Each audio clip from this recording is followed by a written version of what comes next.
আচ্ছা বলেন তো, বিশ্বকাপ, ফিফা বিশ্বকাপ প্রতি 4 বছর পর পর ফুটবল খেলার আয়োজন করে কি করে না?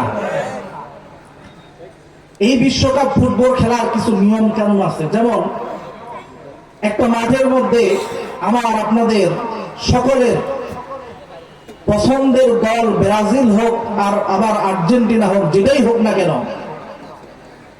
এই খেলার নিয়ম কানুনের মধ্যে একটা অন্যতম নিয়ম হচ্ছে, খেলতে খেলতে খেলার নির্দিষ্ট বাউন্ডারির বাইরে যদি বল চলে যায়, এই বলটাকে আমরা কি বল বলি বলেন তো? আওয়াজ দিয়ে বলেন, কি বল? ঠিক তেমন এই মাহফিলের একটা নির্দিষ্ট বাউন্ডারি প্যান্ডেল আছে না নাই? সুতরাং এই মাহফিলের বাইরে এখন পর্যন্ত যারা এদিক সেদিক ঘোরাফেরা করতেছে তারাও হচ্ছে আউট মুসলমান। কথা মনে বুঝেন ভাই? সুতরাং আমি অনুরোধ করবো, আশেপাশে এখনো যারা ঘোরাফেরা করছেন, অতি সত্বর মাহফিলের মঞ্চে এসে বসে পড়ুন। আল্লাহ পাক রব্বুল আলামিন এই প্যান্ডেলের নিচে আল্লাহর তরফ থেকে সাকিনা এবং বারাকাহ নাযিল করছেন। বলেন সুবহানাল্লাহ। আমরা আজকের এই কোরআনের মাহফিলে আসতে পেরে খুশি না বেজার? খুশি পরিমাণে কম না বেশি?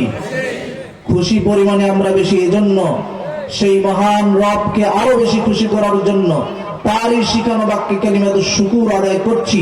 সকলে পড়ছি আলহামদুলিল্লাহ। আমার সঙ্গে আওয়াজ দিয়ে বলেন রব্বানা লাকাল হামদ হামদান কাসীরান তাইয়িবান মুবারাকান ফীহি। ইয়া রাব্বি লাকাল হামদু বিল কুরআন, লাকাল হামদু বিল ইসলাম, লাকাল হামদু বিল ঈমান। আমরা প্রশংসা করলাম কার? সব সময় সর্বাবস্থায় প্রশংসা করতে হবে কার? কেউ যেটা দেখে না সেটা দেখেন কে? কেউ যেটা শুনেন না সেটা শুনেন কে? কেউ যেটা দেয় না সেটা দেন কে? আমাদের চাওয়া পাওয়া সব কিছু একজনের কাছে থাকবে। তিনি কে?